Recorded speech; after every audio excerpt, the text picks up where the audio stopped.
Hi, it's Jerry Roberts back again with another Friday edition of Journal of a Plague Year with our newsmakers, special guests, Josh Molina, Nick Welsh, and Delaney Smith.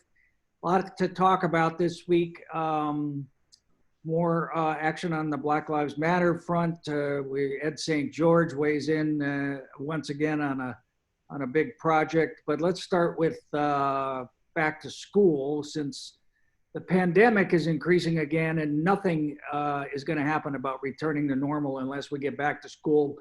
So what did the Santa Barbara Unified School District Board decide about that this week, Delaney? So it's a little bit more, it's a little bit of a nuance, but they voted on specific hybrid models that would be half remote learning, half in-person learning for elementary and secondary schools. But they just voted to basically give staff the green light to start developing those plans. However, there's still the possibility that if school can't open, all of that will be thrown out the window. So they're not necessarily saying this is what will happen in the fall, but they're saying if we can't fully open, but we're allowed to go past remote, this is what we will do. And so it's really just dividing students into cohorts. Everyone's on campus maybe 1 or 2 days a week, depending on their grade level, and the rest of the time. So this is going to end up going down to the wire. Parents aren't going to really be able to make any hard. It's still that was basically the whole kind of sentiment of that presentation, was that uncertainty is everywhere. They just need to start working on something fast. So this is what they're going to work on, because it's a down the middle solution, but it may or may not actually be what we see in August. Yeah. Hey, Josh, do you happen to know, is the Goleta school district, are they kind of in the same place with what's going on out there? What is this hardball, Jerry? You're going to ask? I know the answer to that. And I they haven't keep up with the Goleta goings on out there. So I just, go ahead, Delaney. Just checking to see if you're on top of it, Josh. My sense is that they have not decided anything yet, and it will probably look very similar to the Santa Barbara Unified School Districts. That's your sense. That's the sense. Is that correct? You're talking about sense. What is this? Is that correct, Delaney? Yeah, he's correct. It's not a sense. There are just a couple weeks behind Santa Barbara Unified, but they have obviously options to choose from, but the board hasn't officially voted on taking a stand on what model they're going to choose. All right, Josh, when anybody know what effect this has on the students? I mean, it's terrible. The parents and the teachers. Well, Josh, you actually live this, right? This is your life. You could speak from a first-person personal perspective. If you work for the Independent, you could do a first-person piece. That's true. Yeah, well, I wouldn't be the first journalist to write a first-person piece about my experience if I did. But Josh, I prefer to cover the news. Josh, you could interview yourself on your new podcast. All right. Wow. Maybe you can interview me. All right. We have Jerry can't lose control of the show. That's bad for his image. Tangents. No, it's bad for my OCD is really what it's bad for. Okay. Well, if I could add one thing, Jerry, on the school thing, that parents, or I should say students, want to go back to school. According to the survey, about 2/3 of them want to go back, and parents, of course, like 51% feel comfortable with their students going back. And then once they figured out all the plans that the district has for social distancing and disinfecting the rooms and having them go twice a week and all of the various things that they plan to do, the confidence in them going back to school increases. One of the problems right now is childcare. So the district is trying to figure out how to partner with a consortium that can provide childcare services in sync with when students would not be able to go to school. So that's sort of in play right now. But as Dr. Fran Wagenknecht said on Tuesday night, this could all change. It could all go out the window. We really don't know. We do know cases are going up again. Hospitalizations are down. Depending on your political perspective, you interpret the data in a million ways, but nobody knows anything yet. All right, nobody knows nothing. Yes, sir. That's why you turn into Newsmakers TV. one thing's for sure, the future lies ahead. All right, Nick, the disputed project at 711 Milpas Street, Ed St. George has, the developer to the stars, has gotten involved in it and is now proposing to go way up and add some housing and more importantly, to kind of try to end run all of the city's normal approval processes. What's going on with that? Well, it's sort of Ed St. George is threatening to give people what they say they want. And in this case, it's affordable housing. Ed St. George, for people who aren't familiar with him, he's a bigger than life guy with bigger than life plans and a bigger than life personality. And so he took Bigger over than life biceps. and he bigger than life biceps, and he had become a partner in a project that for many people on Milpas Street, 711 North Milpas, where Capital Hardware store has been for about 30 years. It's a bigger than life project. So the previous owner got behind, or the developer got behind in terms of financing. Ed St. George swoops in like the guardian angel he is and says, here I am to save the day. And he decides what I'm going to do is I'm going to bump this thing up 7 feet, which will make it 52 feet, which is above the city's height limit. But by so doing, he's going to reduce the number of parking spaces. Okay, big no, or he's going to increase the number of parking spaces. But more to the point, he's going to add 16 of the 82 units will be affordable, which is a 20% increase because before they had none.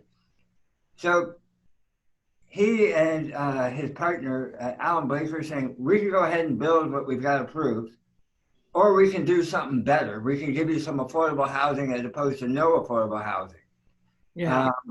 But we're not going through your stinking design review process. Well, that's, and that as a political matter, that's, so two members of the council, Eric Friedman, Eric, I won't run against Kathy Friedman, and Alejandra Gutierrez, put together a letter to get this on the agenda for next Tuesday to try to have the many city approvals for the pre-existing project basically transferred over to this new project. They need 5 votes to do it. Josh, do you think there's 5 votes for this? I'm glad you're back to work this week, Nick, because it's going to make me read the Independent City Hall coverage again. So that was a nice story. And nice story. I feel good about that. Yeah, no, it was a good story. I will note that I did report 3 months ago that Ed took over the development, but these specifics were all new, and that's a good job by you getting those out there. I don't know that there's enough council members who are going to want to go that route and sort of create a development agreement. Certainly a year ago, no way. Today in this world with everybody sort of in business for themselves and running scared and everybody trying to capitalize on the moment politically, I mean, I guess there's a slight chance that this could happen, but I would be surprised if the city went the route of creating a development agreement for this project.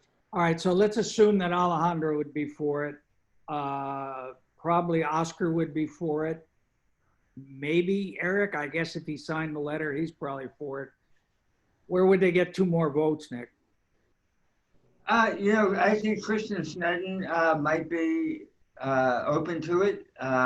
Kristen has been very critical of the AUD program, except she's been very emphatic, like, give me affordable housing. And to the extent that this provides that, I have not spoken to her, so I'm just speculating here, but I think given her interest, this would tug at her. And I think she might be genuinely interested and torn on it.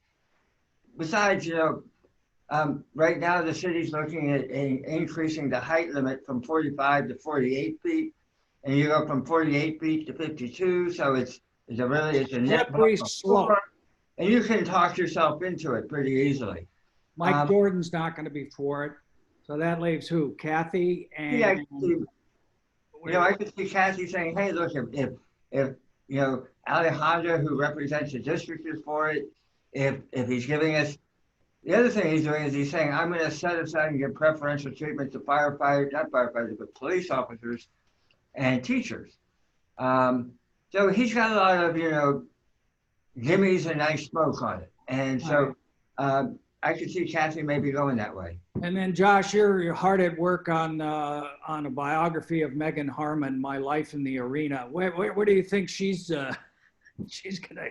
would be for this or not? I don't know. I may have changed my mind after Nick's explanation over there. So Yeah, I'm you not said sure. you didn't think that they could get their 5 votes. I don't know. I mean, that's my gut instinct, but when Nick sort of outlines the various scenarios, and I do have to remember we are doing district elections, and it's all a hundreds district, and so there's a new sort of deferential attitude that council members might have to a person's district. I mean, initially, I would sort of think that going 52 feet would be tough for people who live on the Riviera, and that might be an issue. So I don't know, and I don't know where Megan Harmon would stand on this. That's her skill, is that she's kind of unpredictable. She's sort of in the middle. I could see her siding with the affordable housing option, but I could also see her saying we need to defend the city process because it sets a bad precedent. I don't really know. We'll have to see how it plays out. Yeah, I mean, one of the interesting lines in the letter or the memo that Eric and Alejandra signed says, our city's community planning processes are in transition, i.e. George Buell has left, so all bets are off, I guess is what they're saying. I mean, it'll be interesting. I mean, who's going to speak for the community development department and say, no, you can't undo our processes? I don't know. It'll be interesting. Well, All right. I think Anna Marie Gott will. I think we can count on that. I think, yeah. But what makes it also interesting is that Ed St. George has been leading the campaign to get Paul Casey, the city administrator, fired. And he's been very outspoken, and he's been pushing other property owners, come on, sign my petition. So, it's just a mess. Yeah, okay. All right. Meanwhile, we had Black Lives Matter resolutions before the school board and the city council this week, and they both passed unanimously, but not so much at City College. No. Delaney, you're working on this story. What happened over there? It was 5-2 over there, so their resolution passed, but Veronica Gallardo and Craig Nielsen voted against it. It wasn't exactly surprising to me, watching the way that they held themselves through the City College's previous racial controversies that it's had in recent years, I guess I could say in a general way. But it was probably the most Well, what did they say? Black lives don't matter. I'm about to tell you. Sorry. No, it was like the most ridiculous game of semantics I've ever seen, in my opinion. But this is what Veronica said, just straight up facts. She couldn't support the resolution, which I have to say, the resolution was pretty mild compared to the city councils or the Santa Barbara Unified School Districts. She wouldn't support it because at the end it said, it just said Black Lives Matter, but it was capitalized. And she said because it was capitalized, she was unable to support it because she had never known up until Googling Black Lives Matter website the other day that Black Lives Matter, the actual movement, was aligned with calls to defund the police. And she had no idea, never heard of it before until 2 days ago somehow. And because she just learned this fact, she cannot accept it because it's capitalized. And to her, the fact that it's capitalized means it's talking about the movement rather than a statement. Marsha Croninger and Jonathan Abood wrote it, and they said, that was strange bedfellows. I mean, they've been on the other side of a lot of stuff. So it was really strange, but it was nice to see. Marsha Croninger was completely backing up the resolution that her and Abood put together, and they were backing each other up, and it was not, it was not what I expected to see, but it was great. But they had both said to her, you know, that statement was just a phrase that, you know, individuals who are Black, their lives matter. It's not, it has nothing to do with Well, and that, except, you know, every journalism organization in the world, except maybe a Newshawk and Independent, and I don't know, I'm not saying that as a diss, are now capitalizing Black as in. Well, the Associated Press Yeah. did, and the Independent actually uses Chicago manual style, if anyone cares to know, not AP style, but Oh, well, let's talk about that. but we should use we should capitalize Black. I mean, the whole point is that when you're referring to it, if it's not a color, it's a people. Black people, it's a culture. You capitalize it as a proper noun. But that's beside the point. They even offered to lowercase it in the resolution. What was Nielsen's beef? His beef was in where one of the whereases he wanted it said, it was talking about that they strive to dismantle systemic racism, right? And he said there's too much of this dismantling. I want the emphasis to be on identifying. So he wanted the statement to be changed that they identify before dismantling. Just these really minute things that didn't really make That's a hell of a story. fight about, but they fought about it and then they voted against it. But you know, nonetheless, it passed. But yeah, it was nothing like city council or. Yeah, Josh, at the school board, were the fair education people against the resolution per se, or were they against? I know they're against ethnic studies, but what was the argument against it at the school board? I can't really answer that because that issue came up after my deadline. So I wrote about the vote, but I did not write about the public comment. So Delaney would probably be better. What about, tell us about the council. Was there any, the resolution, I guess Mike Jordan raised some objection near the end that almost derailed it? Well, Mike Jordan was trying to strengthen it. He was sort of trying to strengthen the language. And I think there was some discussion that they should not be trying to rewrite the resolution where they are already, they've already sought sort of compromise on, and there was no need to sort of change it in the moment. But he wasn't trying to water it down at all. He was trying to use one of the verbs and strengthen the language a bit. And I think people were saying, hey, they've already agreed to this. Let's not change it up here. Otherwise, we have to delay it.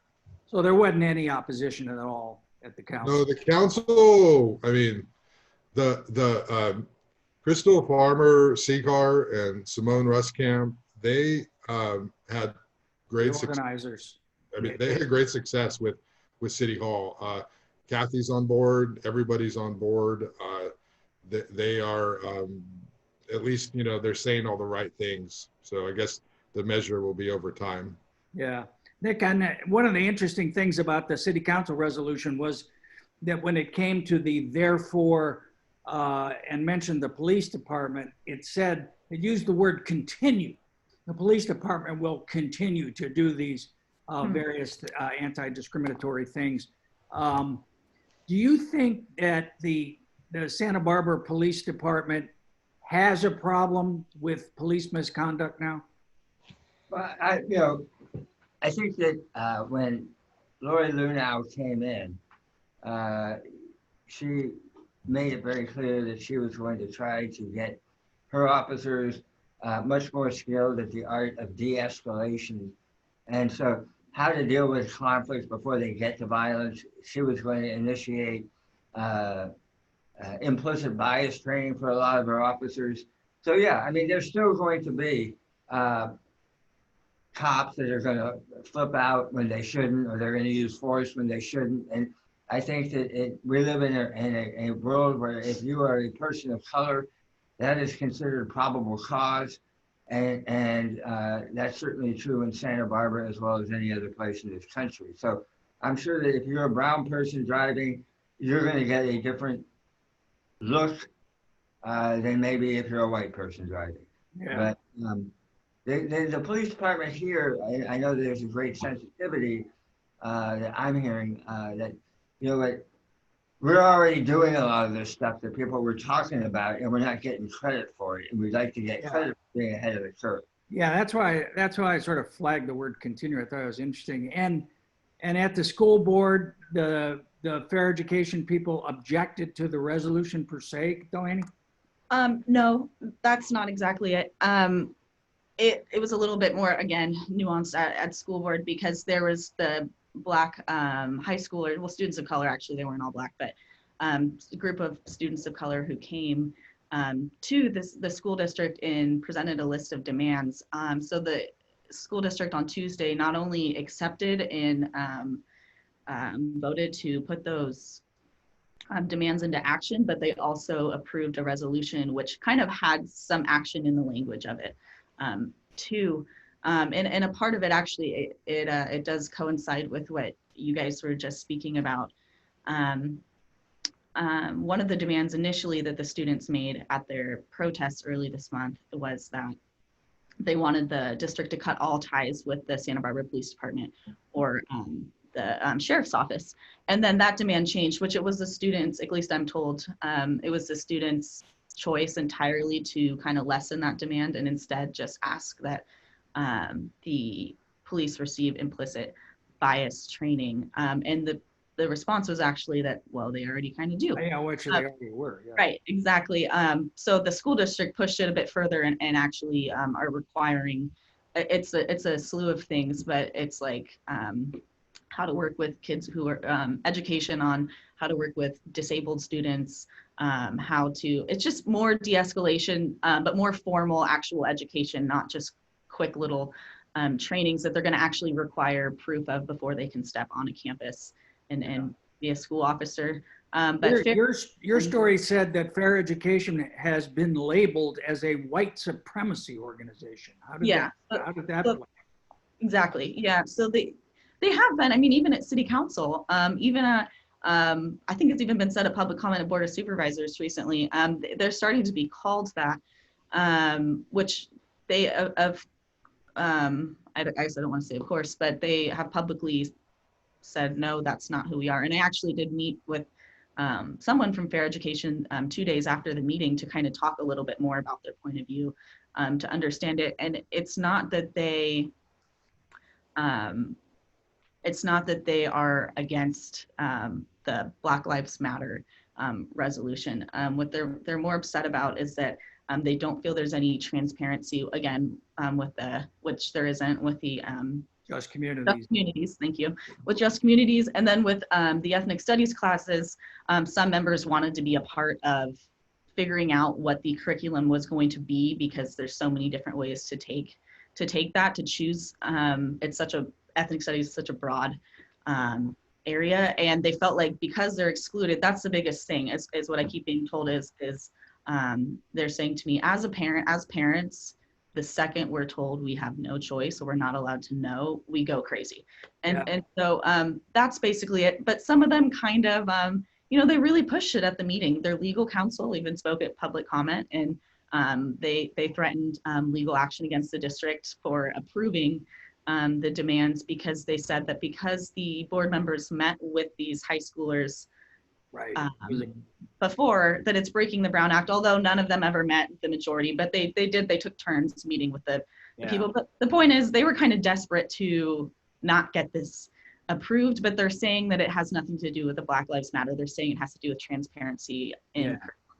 Well, Josh, you know that we're not going to have a lot to cover locally for the turns of the election, but we do have these 3 school board seats that are up. And I would imagine if Fair Education puts candidates up, that there'll be a lot of debate about just communities in that contract. Do you happen to know when that contract comes back before them? And in the second, I just have no idea. And the other part is, what do you hear about whether Wendy Sims Moten and Jackie Reed and Laura Capps are going to run? I thought the contract was 3 years, and if they redid it last year, would have a couple more years to go. I don't know if they're planning to run. I think that it would make sense for them to run, at this time if they've enjoyed it. They enjoyed incumbency, and so they would definitely have an advantage. Of course, none of them ever ran, none of the three of them. They were the only people that signed up to run. So yeah, and I doubt that'll be the case this time. I don't think they're going to get sworn in by acclamation. So I think that they're going to probably have some competition. We also have sort of a different playing ground with Hilda Maldonado, and I think the issue of transparency is a big deal, is that Kerry Matsuoka took criticism personally. Like if you criticize the district or if you criticized equity training, he sort of would always go into a long rant about his personal sort of experience and history. And I think that doesn't work with fair education, because fair education really just wants to be included as a player. They don't want to be told you're wrong and here's why. It's going to be Hilda Maldonado's job to bring them in, to explain so that they understand that, hey, this doesn't mean we're taking anything away from any other students. This means that we're trying to support some students in ways that they haven't been supported in the past. So that'll be her big challenge. You never got that with Kerry Matsuoka. It was always a line in the sand, and we're going to do it this way, and you need to change. And that's just not good leadership.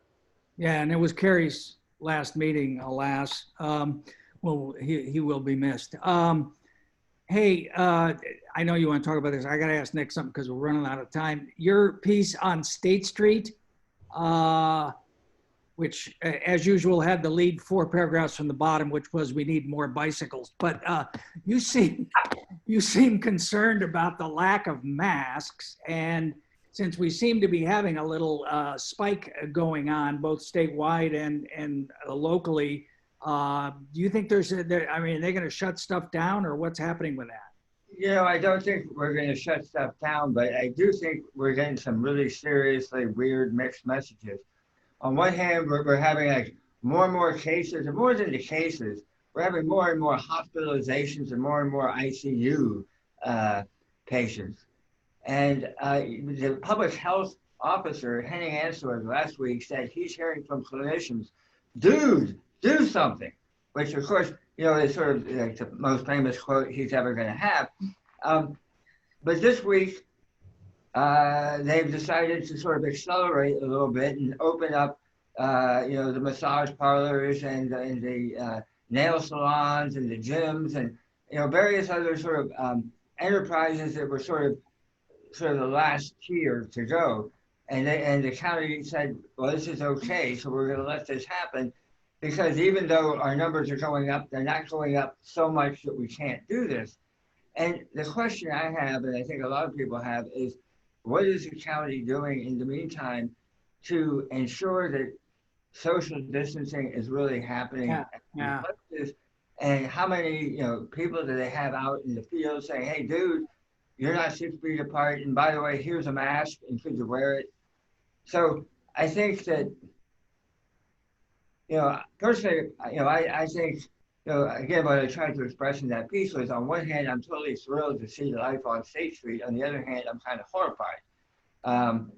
And I think that the county is a little bit too gung-ho for my taste to open things up.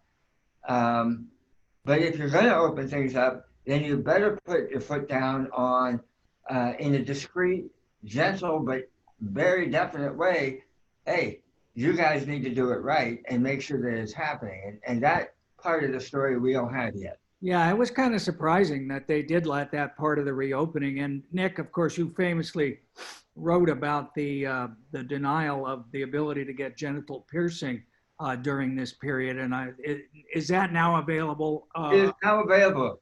Okay. And there's a huge, people are going to be coming from all over the state, from Rancho Cucamonga. All right, real quick, 15 seconds. Josh, what are you working on that we should look for in the next week? Friday, Jerry, I'm looking forward to the weekend. I don't know what I'm working on, and I'm not going to tell it with 2 independent reporters in the room. So, all right, Delaney, what do you got? You got this City College piece coming. What else? Oh yeah, that'll be out today. I will be very general about it. I have a bigger lawsuit story coming out in hopefully a week. Legal affairs. What do you got, Chief? If I told you, I know. All right. Thanks a lot to everybody. We will be back next Friday for another edition of the Journal of the Plague Year Newsmakers TV. Thanks for watching.